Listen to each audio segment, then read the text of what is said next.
the other side of that again, it's just a pet peeve of mine really, is the sort of participation awards in sports. You know, I understand how we want to encourage everyone to take part, but I also believe that we should be encouraging everybody to do their best. Yeah.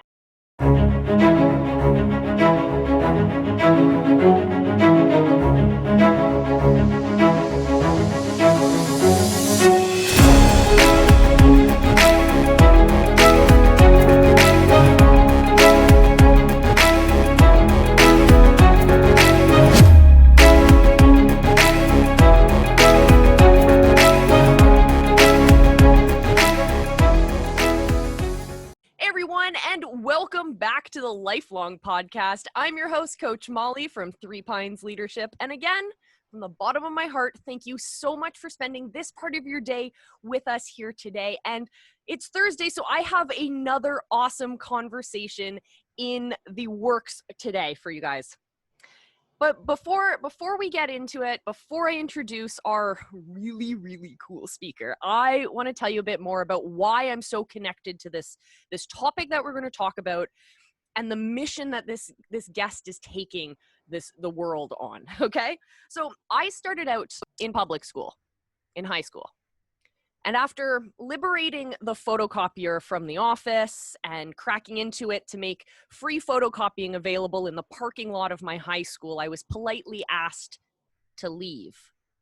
And so I did some research online and I found the wonderful world of alternative schools. And I ended up at this school that had 47 students, 5 teachers. We didn't have numbers on the classrooms because that created a hierarchy.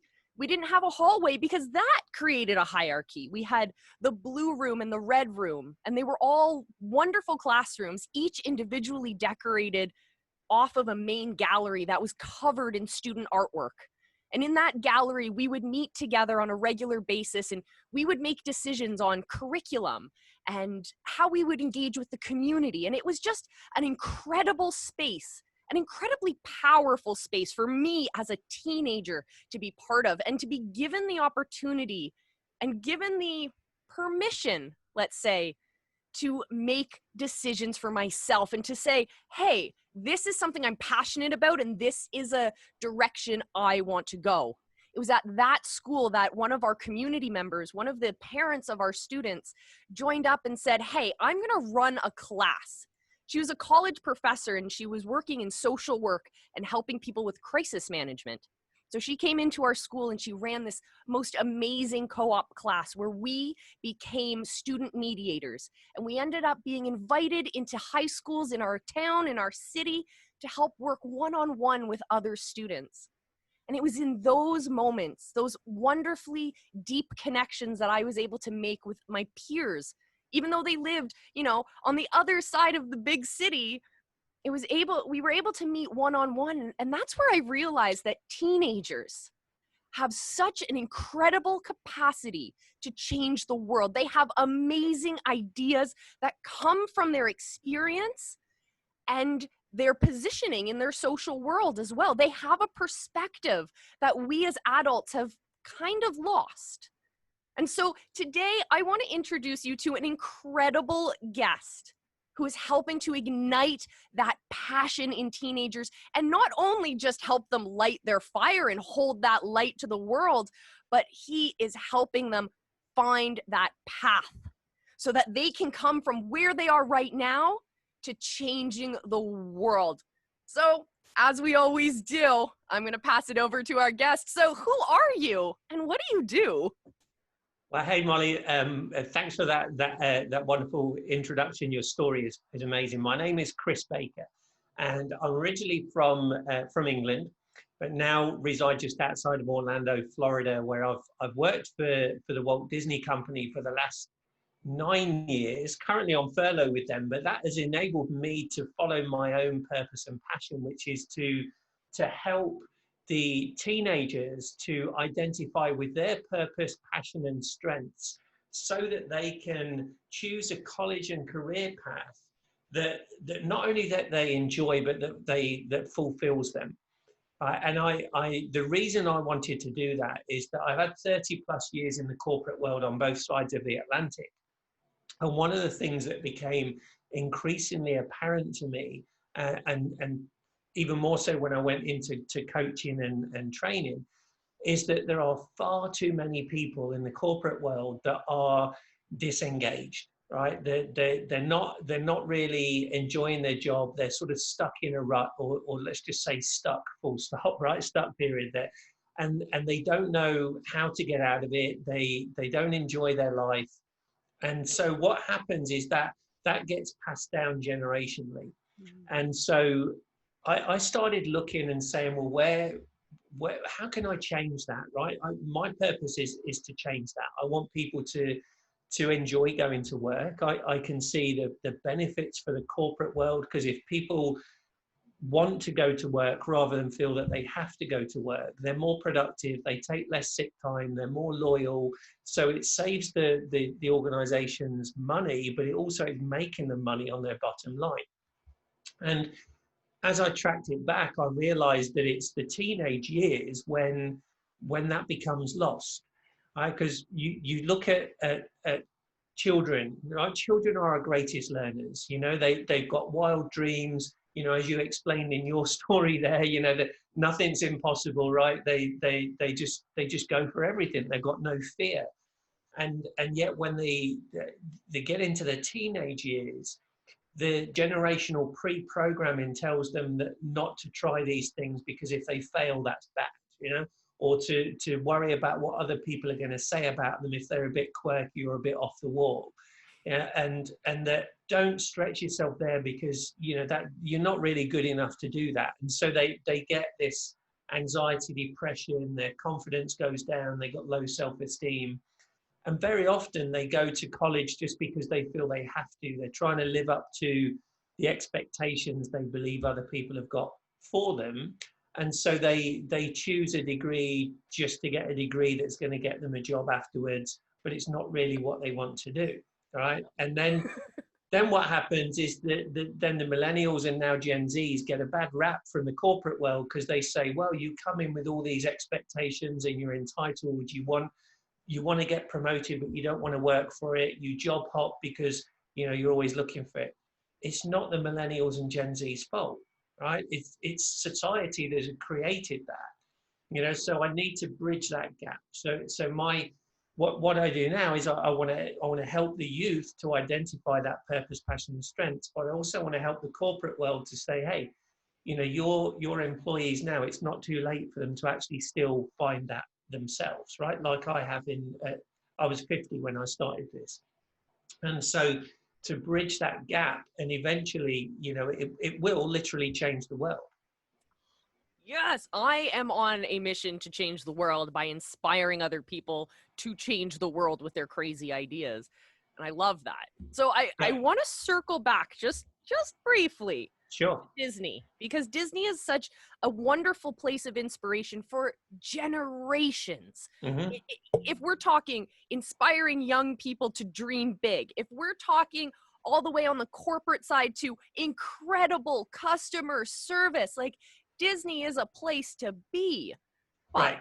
It's also a place of inspiration for adults. So I have to ask you this. What Disney character do you most relate with? Villain or hero? What do I relate with? I was asked this the other day, actually, and I still, my heart still goes back to Pluto, right? And people go, well, why? Because he never actually says anything, right? No, but he's so optimistic, he's so energetic, right? And I think that's dogs in general. I've got a Yorkshire Terrier, and if I go outside for 10 minutes, when I come back, it's like I'm his long lost friend. He's like, where have you been all my life? And he's so excited, right? And that's how I approach life. I'm an optimist, a positive thinker. I'm a solution-oriented thinker. People present problems, I see solutions, and that's again just I see Pluto in that way, right? He's loyal, he's energetic, but and nothing gets him down, right? He always wants to keep pushing forward, and that's why I relate to him.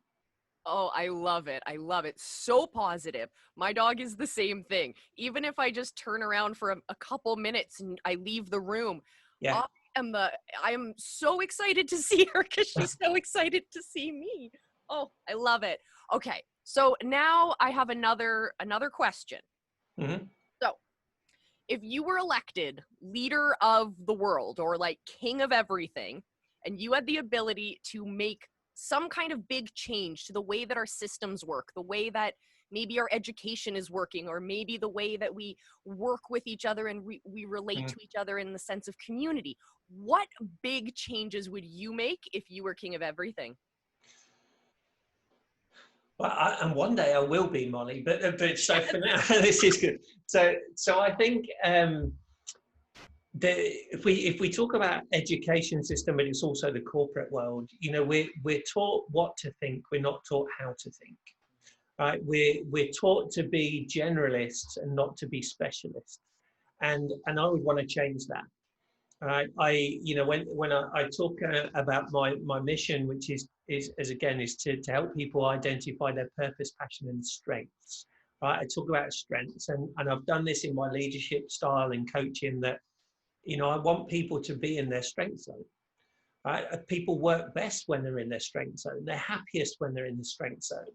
So why, as a society, do we spend so much time saying you need to improve your weaknesses? Why? You need to maximize your strengths, right? You need to work towards that. And yes, maybe you'll have one or two areas of opportunity, but your weaknesses, don't work on your weaknesses. Get somebody else around you who is good in that area, right? And so that's how we maximize our potential, and that's how I believe we would maximize the potential of the world, right? By utilizing that. And I say with the thing about thinking how to think rather than what to think, again, that's just releasing the creativity that exists within all of us. We've all got unlimited potential, and we need to maximize that. Now, again, that doesn't mean when I say maximize, it doesn't mean we'll reach the limit, because I just said it's unlimited, right? But each day we should be looking to get better, right? And to spread that to other people. And I was a proud recipient in 2015 of the Walt Disney Legacy Award, and that's given for people that they're nominated by their peers for displaying the attributes of Walt Disney, which is dream, create, and inspire. And that's what I want to do. Right? I dream big. I create all these things that I want to do, and I want to inspire other people to do the same. And that to me would be a big change across the world. So if we did that and that became the normal way of thinking now, in a Mhm. 100 years, what would the world look like? Do you know what? It's so difficult to say that, because if you look back 100 years now, right? Yep. And think of the things that have changed in that 100 years. The way cars have developed, the way we've now got electric cars, how we've got solar panels, how we've got computers that we can Mhm. talk and see each other and talk, and wherever you are in the world, right? You wouldn't have thought that 100 years ago. And that's without this these things, right? That's without people being in their strength zones and really utilizing the creative thinking. So if we were all doing that, it would be totally different. I can't even imagine what it would look like, um, but everybody would be free, right? Everybody would be free to live the life that they choose, and therefore there wouldn't be any war, there wouldn't be any conflict, because why would you need it? Because everybody's happy, right? Now, again, it may sound a bit idealistic, but so what? Right? Who's to say that that's not possible? The only thing that says that's not possible is our limiting beliefs. Yeah. Right? So if we reduce our limiting beliefs, anything is possible. I love it. Yeah. So let's reel that same question back a little bit. Instead of 100 years, if we teach one person, so let's talk to Bob, who's 17 right now. Hmm? If Bob were inspired to focus on his strengths, to find his passion and all of that, how will his life change when he goes into adulthood? How does that look? Because parents out there, you need to listen to this. Inspiring your teenagers is going to change the world, yes, but more importantly, it's going to change your child's life. Right. So what do you think about that? Well, think about, I recently did a youth leadership summit in June, and I spoke to some teenagers there, and I spoke to some experts who work with teenagers all the time. And they would tell me, and the teenagers telling me, that one of the reasons that they suffer from anxiety, depression, suicidal tendencies, which we tend to ignore, but they're real, right? Very, very real amongst the teenage population. One of the reasons is because they're trying to be perfect. They're trying to live up to the expectations that they believe other people have set on them, right? That's parents and teachers and society in general. So, I also have interviewed people that told me that they go to college and they don't know what they want to do. One lady actually told me that she let her brother choose her college degree for her because she didn't know what she wanted to do. So she went to college, she was doing that degree, realized she really didn't like it, ended up switching to another degree. I think it was a law degree because that's what her parents wanted her to do. She really didn't like that either. And so by the time she was 26, 27, she was coming out of school with no idea of what she wanted to do with her life. Oh, and by the way, hundreds of thousands of dollars of debt, right? So that would be one thing that would change immediately for Bob, because Bob would know what he wants to do. He'd know his purpose, his passion, and his strength. So he would choose the college degree that he wants to do. When he comes out of college, he would go into the workforce, knowing what he's good at, knowing where he wants to be. He would have a higher level of awareness and skill set. So he's probably going to enter the workforce at a higher level than he would have before, therefore earning more money. He's going to get promoted quicker. And guess what? He can influence others around him as well. So yeah, we just talked to Bob, but by the time Bob's gone through there's probably thousands of people, if not millions of people, that have had a compounding effect of that conversation. Oh, I love it. It's so important to inspire that passion in young people, regardless if that passion is playing video games or if it's building things in the forest or if it's being the best engineer possible, because you always find those kids who are super, super shy. And they're like, how do you crack them out of that shell? Well, my friends, it's very simple. You help them find what they're passionate about. Right. I used to work with this young girl, and she would never talk in class, no matter what. She'd talk one-on-one with me, but the second another person walked around, absolutely not. She was quiet, so reserved. But 6 weeks into our program, I figured out what her passion was. And I don't even think she understood what it was. Yeah. Because once we started talking about that topic, she did not stop. She was so animated. She was so inspired. And the following weeks, she would come back week after week after week to excitedly talk about how she learned something new that connects to that passion. How now she's inspired to take a different class because that's going to help her build the skills she needs to get on that road to be that success that she wants to be. Yeah. My friends, it's igniting that passion. So it's easy and it's great to see. It's like the gold medal of inspiring your young people. But what kind of challenges does this require parents to change their mindset about? Yeah, definitely. Mindset is the word, right? Because again, the generational pre-programming has been going on for years, generations. Right? It's the clues in the title. So, I can relate to that myself. I'm 54 years old now. And when I left school, I really didn't know what I wanted to do and bounced around for a while. And I was like that student we were talking about there. I was very quiet and reserved, and it's only since I've actually started to understand who I am, learned to love myself for who I am, learned to live that I've really opened up. And people look at me now and go, no, you weren't like that. I mean, yeah, I was. And naturally, I still can be.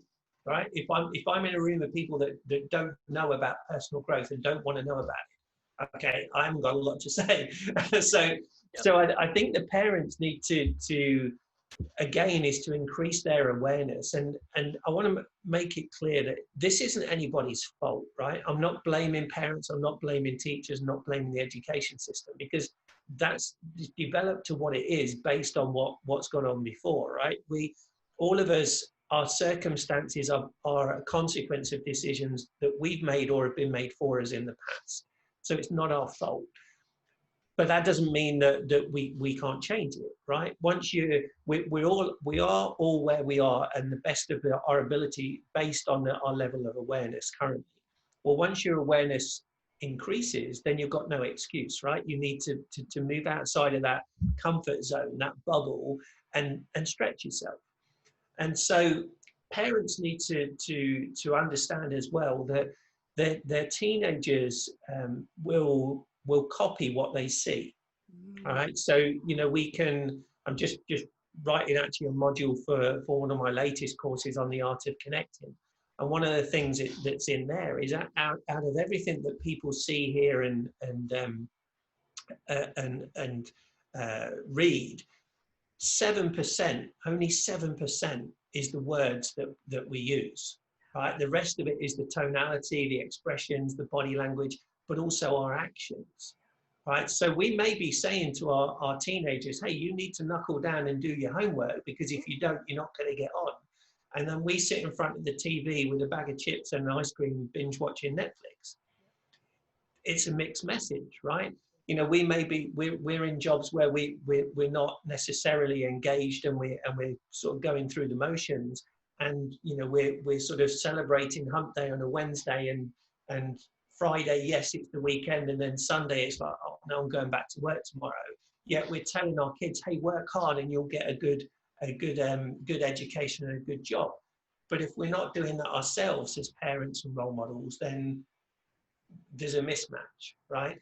So I think that's a big thing for parents is walk the walk and talk the talk, right? Don't do one thing and say another thing, because that's not the right message for your teenagers. They're going to copy what you do, not what you say.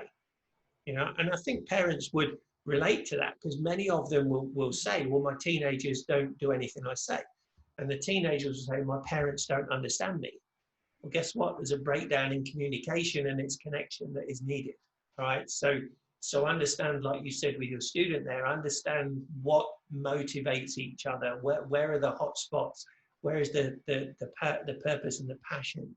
And then basically light the torch paper and let's ignite it and let's go from there. Talking about connection, if our listeners right now are parents of teenagers who are listening right now, you specifically, and even earlier, even these kind of conversations can happen with your kids of all ages. Set that example.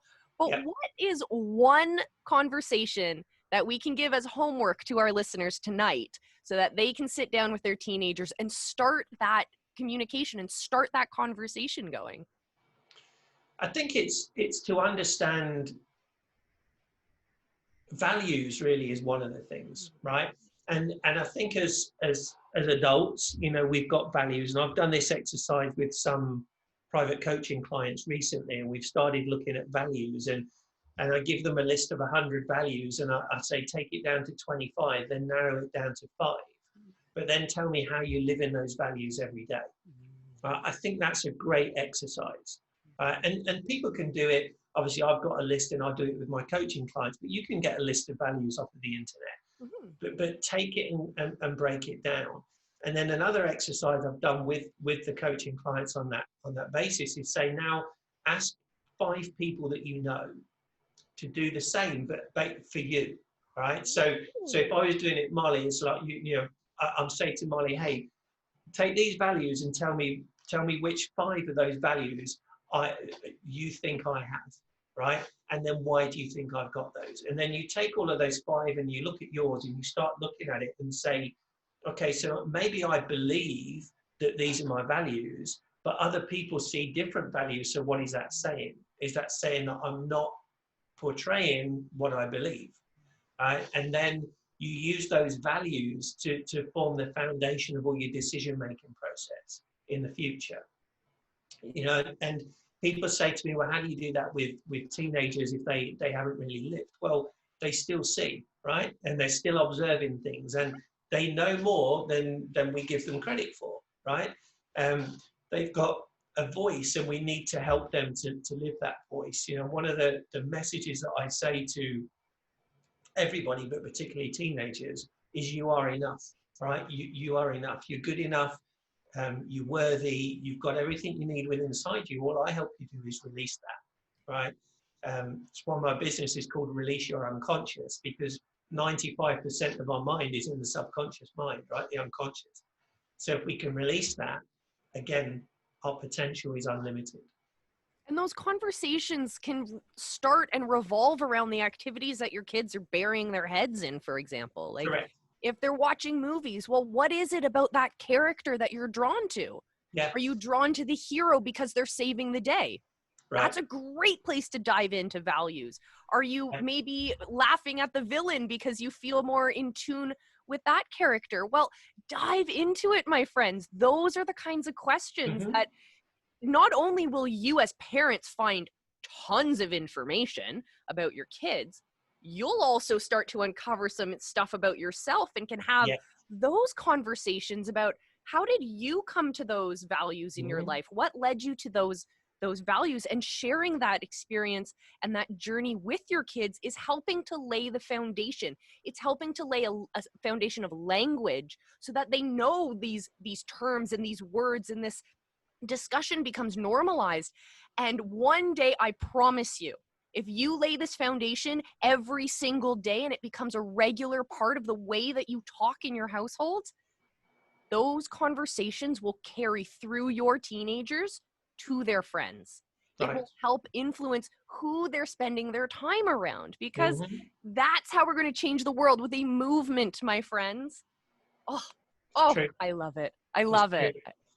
Because Jim Rohn says that we become the average of the 5 people we associate with the most, right? Yep. And so, again, as parents of teenagers listening, you may be saying, well, you don't want your teenagers associating with that certain crowd, right? And you know it. People influence other people intentionally or not, and good or bad, right? So it's our responsibility to help our teenagers associate with people that are going to influence them positively, but we need to do that too. Right. And, sometimes as adults, I had to make a decision a few years ago to sort of disassociate myself a little bit with people that were influencing me in a way that was negative. Right. And, even with inner circles, I have an inner circle of folks, probably about 4 or 5 folks, right, that I would say they're my real inner circle, that pull me up and will help me. And if I've got any questions, I'll go and bounce it off those. And, I tell people, my family aren't in my inner circle. And they say, what? And I went, no, because they're not of the same mindset of me. It doesn't mean that I don't love my family. I do, right? But they don't understand where I'm from. They're of that more of a closed mindset. And again, nothing against them. That's pre-programming, and that's the pre-programming that was passed down to me. But it doesn't mean that we're stuck in that, right?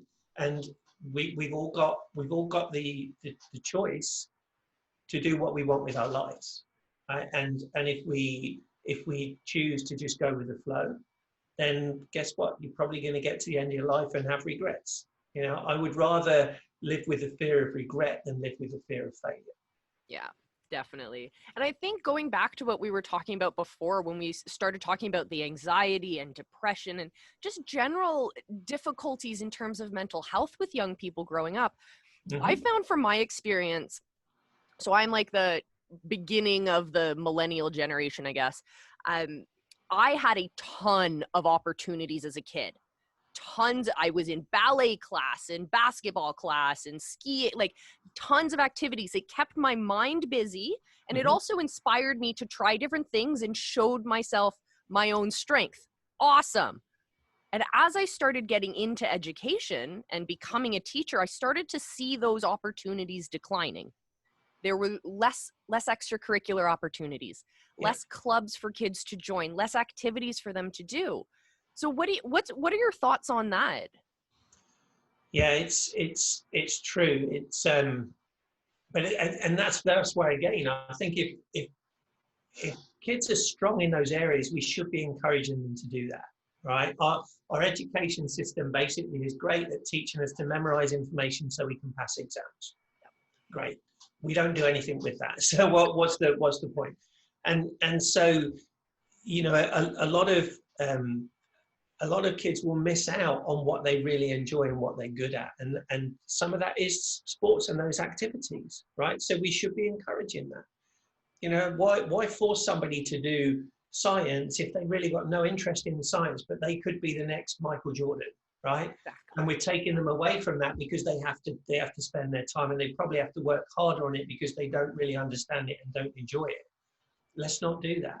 The other side of that again, it's just a pet peeve of mine really, is the sort of participation awards in sports. You know, I understand how we want to encourage everyone to take part, but I also believe that we should be encouraging everybody to do their best. Yes. And if you and I are going to compete in something, or not even compete, but just turn up, and we're both going to get the same award, whether, you know, you say we're running a mile, right? And I run a mile in 20 minutes and you run it in 5 minutes, and we're going to get the same award. Where's your incentive to run it in 5 minutes, right?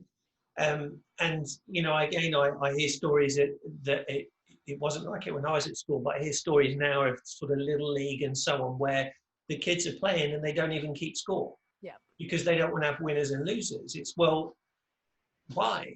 You know, that's taking the passion away, right? And so encourage that diversity of skill sets and diversity of entertainment for the kids to do. Let them do that. Let them live, right? And then they'll discover things that maybe they didn't even know they were good at, but you give them the opportunity, and suddenly it's like, wow, I really enjoy this and I'm good at it. Oh, So, I love it. We should be encouraging that more. I was recently reflecting on TV shows, kids' TV shows, let's be honest. So my generation was all about covering adults in slime. That was the cool thing. There was probably 10 different shows. It was all about slime. Awesome. Right. Then I was watching, I think, some family channel or kids' TV show recently, and there's the show American Ninja Warrior, and they have a kids version. And it was so incredibly inspiring to watch, because it was the first place I have ever seen girls and guys competing against each other for kids. Awesome, because at that age, there is no difference. Mm-hmm. It was inspiring to see, even though it was a head-to-head competition where there is a definite winner and loser, these kids high-fived each other, helped each other out, cheered each other on, but still recognized that I won and you didn't. Right. And it was so inspiring, because I have worried for years that the participation ribbons would end up giving us one of two extremes. Either nobody cares and nobody wants to pursue their passion because there is no purpose to it, there is no award, right. Or the other extreme, where we become so highly competitive against each other that we cut each other down in our pursuit of success. So do you think it's possible, first of all, that we can inspire a generation to reach for the top while bringing each other up at the same time? Yes, I do. You know, is it going to be easy? No, but there's definitely principles there that we could teach them, and a lot of leadership principles, right? So, you know, team.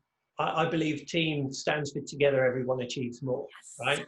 And again, if you think about it in a, I mean, I'm from England, so, you know, football or soccer over here is obviously a big team sport, where you could, you could in certain instances have one star player who dominates, but generally it doesn't happen. So my hometown team is Leicester City. And they've always been an average team, sort of never really been that successful. But in 2015, 2016, they actually won the Premier League. And at the start of the season, they were 5,000 to 1 odds to win it. In other words, they didn't have a prayer, right? There was no chance. And they didn't really have any superstar players, but they were coming through, and they had maybe 3 or 4 that you would say were really good. But the thing is, they worked as a team. So every single one of that squad and every one of the 11 on the field at that time all pulled together, and you could see that camaraderie, you could see that spirit. you could see that when the top scorer scored a goal, everybody was happy for it. All right, even when he didn't score a goal, somebody else scored it, he was happy for them. All right, so yes, it's definitely possible. But it takes the coach and it would be the parents and everybody involved in that to actually give them that belief that, hey, we're all in this together. And yes, we've all got different strengths. So let's go back to our strengths again. And we're going to mesh it together so that we pull together as a team. And yeah, there may be somebody, and even in an individual sport, yes, there may be somebody who's above it all, but the others are still striving for excellence, right? They're trying to be as good as that person up there. And they're wanting to grow and develop and to be the best they can be. And that's for maximizing your potential. I think someone agrees with what you're saying.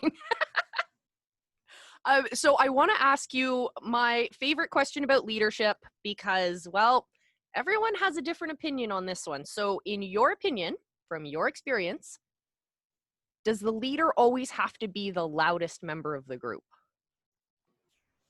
No. Do you want me to expand on that? Yes, please. So no, I don't believe they do. I'm not naturally loud. Again, coming from England to America, I'm definitely not the loudest, right? But I believe I'm a good leader, and other people tell me I'm a good leader. And why is that? It's because I listen more than I talk, right? I was always taught we've got 2 ears and 1 mouth, and we should use it in that proportion, right? And we've also got 2 eyes, so we should use those more, right? So seeing, hearing, listening, and then speaking. And one of the things that I do is I don't talk for the sake of talking, right? I don't shout for the sake of shouting. I'm as a leader, I would say that you know, you need to be that level-headed. You need to be seeing more than others, seeing before others, but be that voice of calm and the stabilizing part of the team. And then when things need to change, when you need to sort of something's gone wrong and you need to make a change, or you need to make your stance known, then you raise your voice, and guess what? Everybody pays attention then. Whereas those that are like the sergeant major types that are just all about them, bam, bam, bam, they're just all that noise. How do you know when they really mean it and when they don't? So no, I don't believe that they should be, and I think they should be pulling everybody up with them, but they should be meeting everybody on the level they are, and treating them the way they want, that the other person wants to be treated, to get the best out of them. Oh, cool. Now let's circle back to Disney for a sec. Because Yes. I'm curious, what is the best leadership lesson you learned working at Disney or from Disney himself? So I think from Walt Disney himself, I think it's all about people, right? Every business, that the heartbeat of every business is people. It's not the product, it's not the premises, it's not the marketing, it's the people. Because if you take people out of any business, right, what have you got left? Nothing, right? Bricks and mortar or a website, that's it. Now, the people is not only the people that work there, but it's your customers or guests in the Disney speak, right? And so you've got leaders, you've got employees, you've got guests, and then you've got business results. And too many organizations, too many people focus on the results, right? Whereas what I believe, and I believe what Walt Disney believed, is that the behaviors is the thing you should be looking at. All right, so get the behaviors right. That will generate the actions, which will create habits, and the habits produce the results, right? So if the behaviors are bad, the actions are bad, the habits are bad, the results are bad. If the behaviors get better, then so do the actions, the habits, and the results.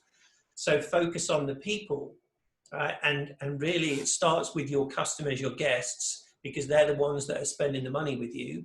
Who interacts with them? Well, that's your employees. They need to be happy, they need to be engaged, and who influences them? That's your leaders. So everything comes back to the leaders, but it's having that common purpose and cause. And, you know, Walt Disney created that with Disney, saying that we create happiness was the purpose statement, right? Yeah. And so whatever they do, that's his goal, right? He didn't care about the money. He cared about making people happy, right? And that's the whole thing. So for me, the biggest thing is people. And again, that's why with the teenagers are people, right? We need to treat them that way. I don't care about exams and a piece of paper, right? Where's their passion? Where's their heart? What do they want to do? Who are they? And allow them to be free and to do that. Oh, I love it. What do you say to the teenager who's listening right now? Because I do have a handful of you guys listening. I know you're out there. What do you say to the teenager listening right now who feels like they can't step up and be a leader because leaders are titles? Leaders is the person who's at the top of the totem pole and they're right at the bottom. Maybe it's their first day that they've ever worked, or maybe this is the year they're deciding to figure out what leadership means in their world. What do you say to them? I can understand where they come from, but leadership is not a title, right? Leadership is a behavior. And so, I've mentioned influence several times, right? And if you influence somebody, that means that somebody is following you, right? And if somebody is following you, what does that make you? A leader. So we are all leaders. Whether we've got it in our title or not, we're all leaders. And so you can influence other people. You can influence other people rightly or wrongly, right? To good or bad. And so take it upon yourself to be that role model, to influence other people, to follow you. Therefore, you're a leader.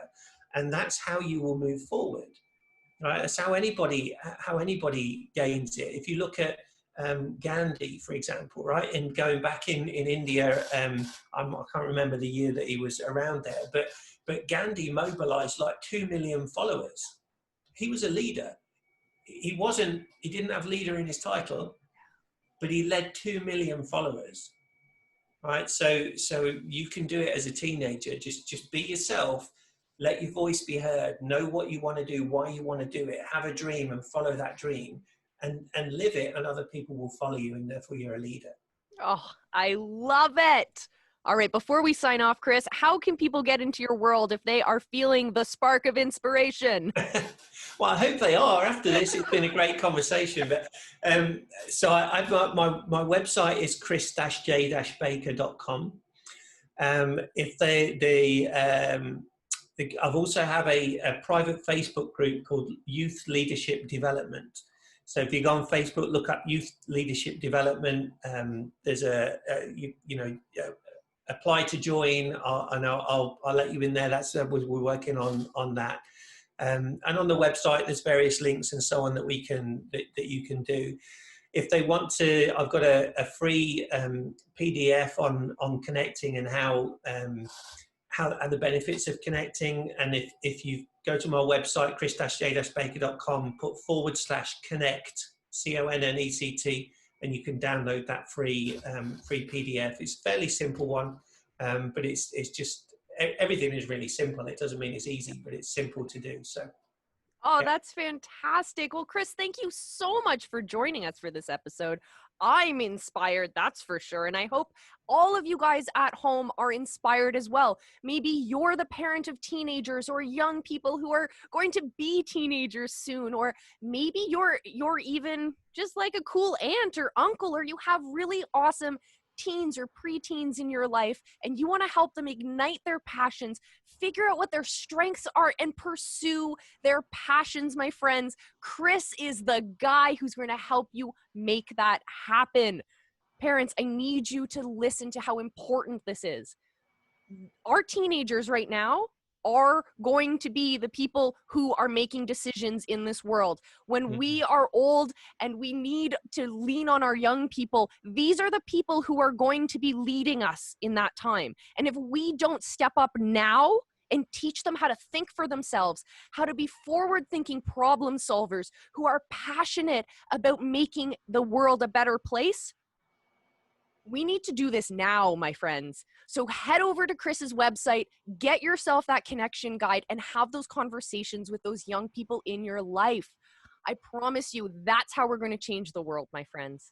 Mhm. Thank you guys so much for joining me for this episode. I'm Coach Molly from Three Pines Leadership. This has been another conversation with the Lifelong Podcast, and I will see you guys again for our next episode. And as usual, my friends, from the bottom of my heart, I love you, and be excellent to each other.